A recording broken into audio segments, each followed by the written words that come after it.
es algo muy importante nuestro. Nosotros vivimos en un barrio muy humilde.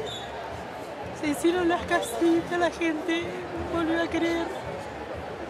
Es algo que duele muchísimo, pero perdimos un gran patriota, una persona que realmente fue para los pobres, más allá de que los que no creen y los que no lo quieren, pero perdimos una cosa muy grande, es un gran patriota. Tenemos que acompañar a Cristina y seguir para adelante. Ella es muy fuerte, ella es muy fuerte y bueno, yo creo que la gente la apoya todo. Yo creo que también hay mucha gente que a lo mejor tuve en mi casa que me han llamado, gente que nunca estuvo y lo siente igual que una persona como que toda la vida lo hubiese seguido, ¿no? Así que yo pienso que ella está fuerte y la gente también está fuerte con ella. No la van a dejar.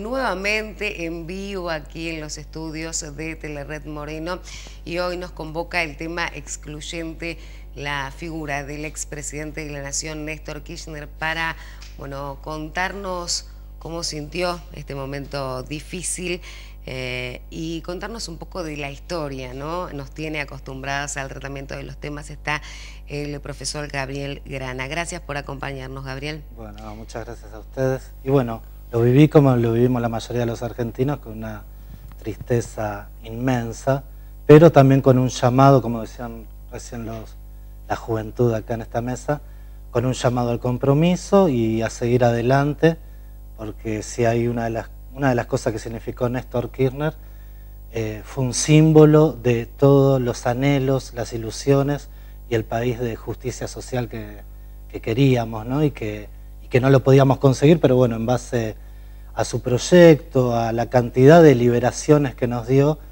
nos permitió abrir un canal enorme a todo el pueblo, a toda la juventud, bueno, nos permitió por lo menos ir concretando algo de este camino. Hubo a lo largo y a lo ancho del país distintos homenajes, digo, el miércoles en Cámara de Diputados, sí. Senadores, hoy en la ciudad de Buenos Aires, lo mismo, y algunos colegas políticos que compartieron sus posiciones, su política, y otros que no la han compartido tanto, ya lo han señalado en varias oportunidades como estadista. Sí, sí, ha quedado claro que Néstor Kirchner ha transformado el país. Es un antes y un después. Me parece que por ahí el núcleo clave, ¿no?, de todo ese gran cambio fue la política internacional.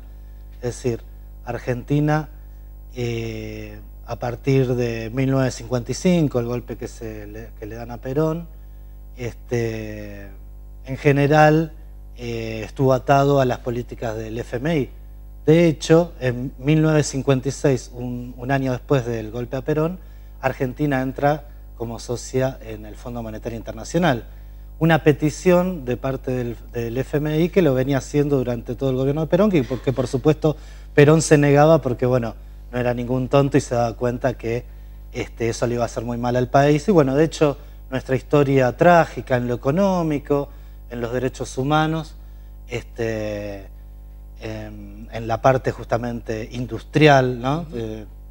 Viene a raíz de este golpe del 55 que, bueno, empezó a imponer políticas liberales, neoliberales, que, bueno, con la dictadura del 76, más el gobierno neoliberal de Menem y de la Rúa, ¿no?, que tuvieron, recordemos, un mismo ministro de Economía, Domingo Cavallo, acentuó toda esta política neoliberal. Llega Kirchner a la presidencia de la Nación en un momento dificilísimo de este país. Y Néstor Kirchner desanuda justamente este nudo que teníamos con los distintos imperialismos financieros, sobre todo con el FMI. Esto es muy importante porque todo lo que se pudo hacer al interior de nuestro país no se podía haber logrado sin soberanía política y sin independencia económica. Esto en el trabajo de lo nuestro, de nuestros límites como país, pero también se le reconoce hoy a Néstor Kirchner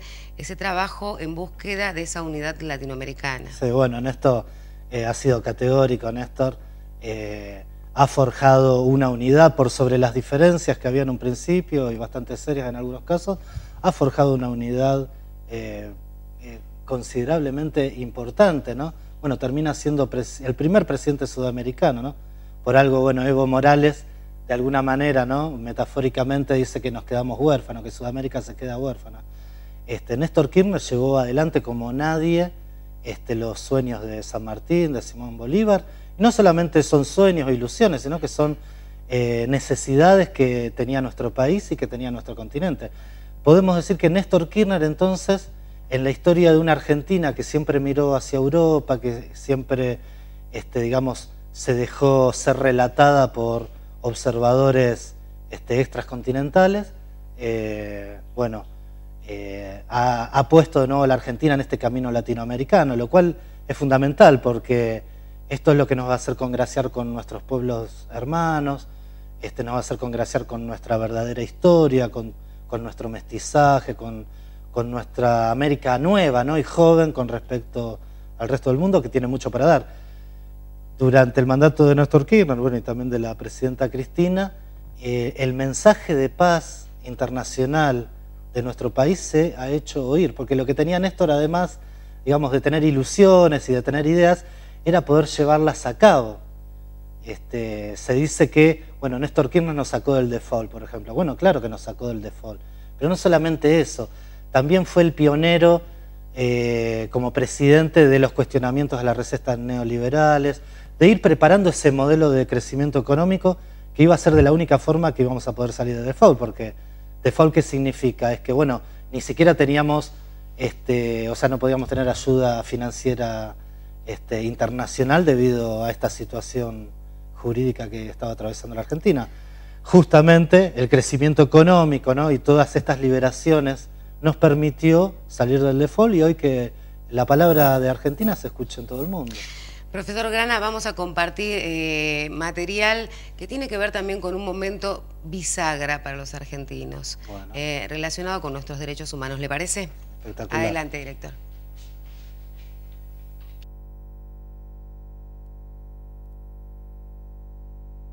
El 24 de marzo de 2004, Néstor Kirchner adoptó dos decisiones políticas que confirmaron la definitiva inclusión de la defensa de los derechos humanos en su agenda de gobierno.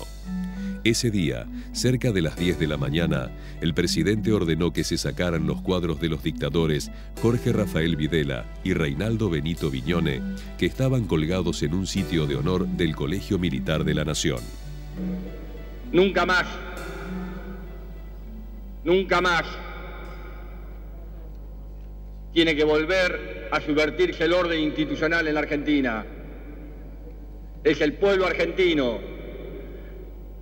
por el voto y la decisión de él mismo, quien decide el destino de la Argentina. Horas más tarde, cuando el sol ardía en Buenos Aires, Kirchner abrió las puertas de la ESMA para consolidar su proyecto de transformar ese campo de concentración en un museo de la memoria. El presidente estaba emocionado. Vengo a pedir perdón del Estado Nacional por la vergüenza de haber callado durante 20 años de democracia.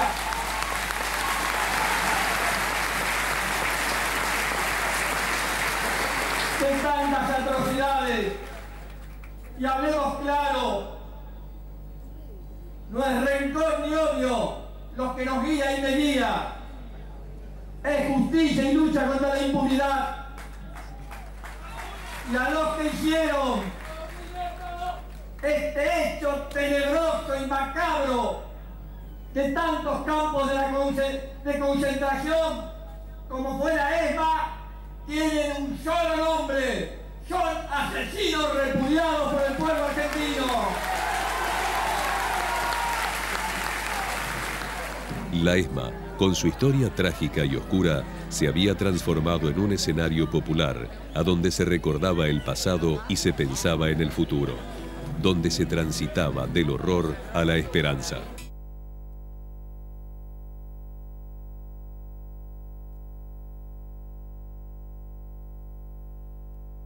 Extremadamente claro, y he escuchado muchas opiniones y es muy cortito. Decir, no creía en Néstor Kirchner hasta que esto ocurrió. Digo, esto fue la bisagra de mucha gente que comenzó a enrolarse en el pensamiento de Néstor Kirchner. Podemos decir, de alguna manera, que con Néstor Kirchner terminó la dictadura, porque si bien, bueno, hubo democracia desde 1983, fueron democracias condicionadas, ¿no? Bueno, por todo lo que sabemos, no solamente por los monopolios económicos, sino también por esos sectores de las Fuerzas Armadas que aún seguían reivindicando el terrorismo de Estado, ¿no? Y que no se ponían a la altura de lo que tienen que ser las Fuerzas Armadas, ¿no? La defensa nacional, el buen trato con su propio pueblo, ¿no? En realidad, en todo lo que viene contándonos, profesor Grana, uno puede leer de alguna manera el legado, pero si tuviera que sintetizarlo en pocas palabras. Bueno, un poco el legado, tal vez, tomémoslo del mismo ejemplo. La política de derechos humanos de Néstor Kirchner tiene que ver exactamente como había tenido que ver antes, cuando la dictadura militar se impone por un golpe de Estado en nuestro país y quiere imponer un modelo económico neoliberal, es decir, basado en las exportaciones, en las privatizaciones, y que, bueno, no importaba absolutamente para nada el mercado interno, ni si las fábricas y las industrias seguían. Tuvo que necesariamente, bueno, dar por secuestrar, hacer desaparecer, torturar, inhibir, meter terrorismo a toda aquella juventud que quería un país distinto y un modelo económico distinto. Néstor Kirchner, justamente, al tratar de hacer un modelo económico diferente, también está asociado disolublemente la política de derechos humanos. Si queríamos hacer un modelo económico de justicia social, donde se vivifique el mercado interno, donde, bueno, la cantidad de créditos, ¿no?, que todos conocemos que salieron para microemprendimientos, para empresas industriales, etcétera, todo esto tenía que ver también con una reivindicación de los derechos humanos. Una cosa va al lado de la otra. Así como, digamos, la dictadura militar tuvo su política de derechos humanos de hacer desaparecer, Néstor Kirchner también tuvo su política de derechos humanos para un nuevo modelo económico. Profesor Grana, muchísimas gracias. Bueno, sé que tiene mucho más, porque siempre nos queda en el tintero para charlar, pero seguramente tendremos nueva oportunidad. La próxima oportunidad, por ahí hablar de campaña bicentenario y de los fogones que estamos haciendo por todo Moreno. Muchísimas gracias y un saludo al profesor Juan.